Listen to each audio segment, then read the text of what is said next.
సృష్టి అదే నీకు చెప్పినటువంటి సంపద సృష్టి. ప్రజలందరూ గమనించాలి.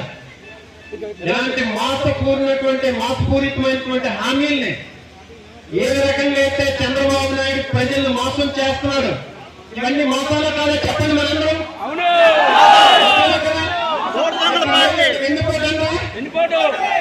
ఆయనకి వెన్నుపోటు పెట్టినటువంటి విద్య వాళ్ళ మామని నిర్దాక్షిణ్యంగా వెన్నుపోటు పొడిచి సీఎం అయ్యాడు ఆయన.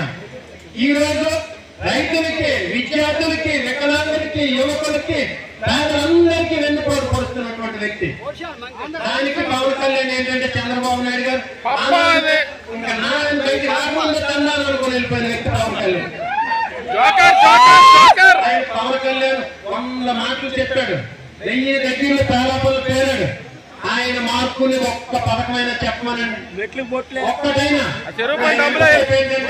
ఎక్కడైతే చంద్రబాబు మాట్లాడితే ఆయన పదకపోతేమన్న భయం. ఎలాంటి దుర్మార్గమైన కూటమి ప్రభుత్వం అనేది నడుస్తుంది. ఇక్కడ ఉన్నాడు మన కొత్త ఎమ్మెల్యే ఇసుక బక్కాసురుడు, ఆయన పేరు ఇసుక. ఉదయం లేచి నేను ఆయన చేతులు చూడండి, ఎన్ని ఇసుక ర్యాంపులు ఉన్నాయి, అన్ని దగ్గరలో ఇల్లు ఆయన తాలూకా దావేదారులు, ఆయన అనుయాయులు, ఆయన తాలూకా అక్రమదారులు ఉన్నారు. ఇంకా వచ్చిన నియోజకవర్గంలో వచ్చిన లిక్కర్ షాప్ అన్నింటిలో కూడా 20% వాటా కావాలి ఆయనకి. మన ఆంధ్రప్రదేశ్ లో వచ్చిన ఎన్నో వెయ్యి షాపుని దౌర్జన్యంగా లాక్కుని ఈ రోజు కూడా వాళ్ళకి డబ్బులు ఇవ్వలేదు. అలాంటి దుర్మార్గమైన పరిపాలన చేస్తున్నారు ఇక్కడ కోమల కుమార్. ఇంకా చిన్న చిన్న ఉద్యోగాలు తీశారు. ఏవి చిన్న చెత్త వాళ్ళు తోసుకున్న వాళ్ళని, ఫీల్డ్ అసిస్టెంట్ని, లేకపోతే అంగన్వాడీ కార్యకర్తలు, ఎలాంటి ఉద్యోగాలు తీసి దుర్మార్గమైన పరిపాలన చేస్తున్నారు.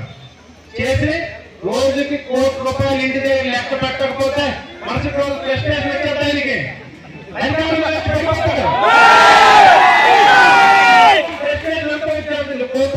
1 తగ్గిన రోజు ₹1,00,00,000 ఆయనకి కావాలి. ఇసుక అక్రమ దందాలు, లిక్కర్ తాలూకు దందాలు కూడా ఆయనకు అందాలన్నమాట. భూ కబ్జాలు ఉందిలే, ఒక్కటే చెప్తున్నాం, ఈ 4 సంవత్సరాలే నీ పని. గతంలో కూడా అన్నారు 2019, 2024 మధ్యలో కూడా ఈసారి తప్పించుకోలేవు. అప్పుడు ఏవేవో కారణాలు మనం తప్పించుకున్నాం. ఈసారి జగన్మోహన్ నువ్వే ఆయన గుర్తు పెట్టుకోవాలి.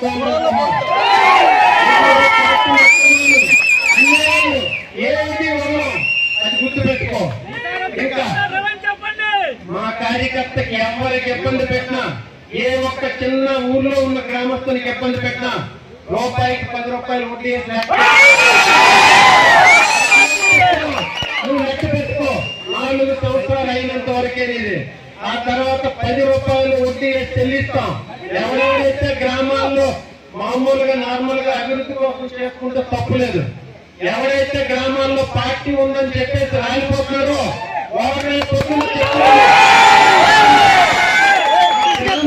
బయటికి వెళ్ళిపోవాలని మాత్రం గుర్తుపెట్టుకోండి. మొన్న ఇంకా మానవాడితో మాట్లాడుతున్నాడు, వీరికి ఇచ్చింది 2 నిమిషాలు మానవాడి సభలో. ఈయనకు ఉత్తరాంధ్ర అభివృద్ధి మీద మాట్లాడేస్తున్నాడు. మీకు ఏమైనా సిగ్గుందా? జగన్మోహన్ రెడ్డి గారు వచ్చి ఉత్తరాంధ్రకి మీకు క్యాపిటల్ ఇస్తామని చెప్తే మీరు చంద్రబాబు నాయుడు గారు బూతులు నాయకులు మీరు చెప్తున్నాడు. ఆయన వెళ్ళి ఈ రోజు ఎయిర్పోర్ట్ అంటే వాళ్ళే చేసిందంట, మోనపేట పోర్ట్ అంటే వాళ్ళు చేసిందేనంట, ఇంకా నెక్స్ట్ ఉద్దానం పలాస హాస్పిటల్ వాళ్ళు కట్టిందనంట. మీకు ఏమైనా సిగ్గు పరువు ఏమైనా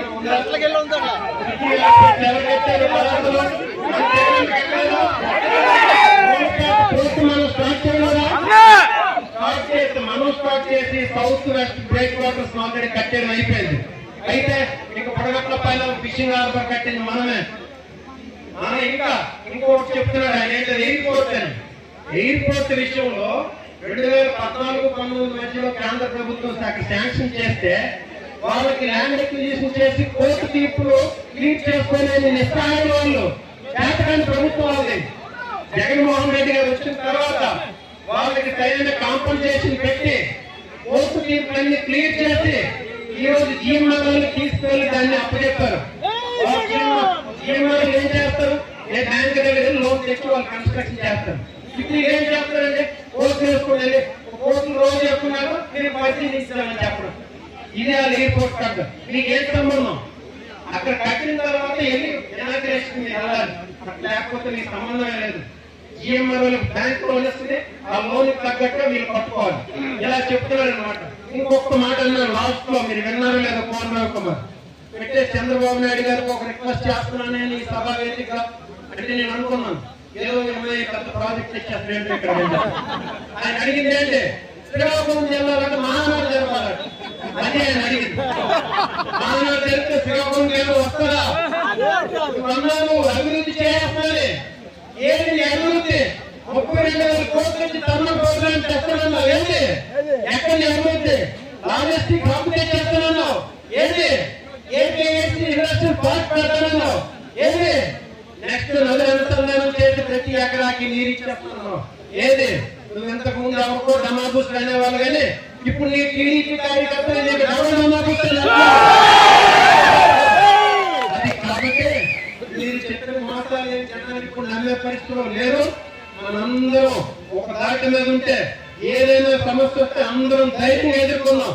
మనందరం కార్యకర్తలకు తోడుగా ఉన్నాం. మనకి పెద్ద కొండం దండ మన జగన్. అందరూ సమైక్యంగా ఉండి సమిష్టిగా కృషి చేస్తాం, పోరాడదాం.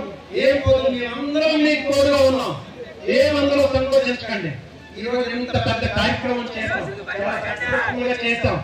అధికారంలో లేనప్పుడు పెన్షన్ తీసేస్తారని చెప్పి భయపెట్టినప్పుడు, పథకాలు మీకు ఇవ్వమని చెప్పేసి గ్రామంలో చెప్పినప్పుడు ఎంతమంది వేల మంది వచ్చారే అరాచకాలు చేసినా గానీ దీనికి ప్రతి ఒక్కరికి గుర్తు పెట్టుకుంటాం. ప్రతి ఒక్కరికి కూడా రేపు న్యాయం జరిగే చేద్దాం.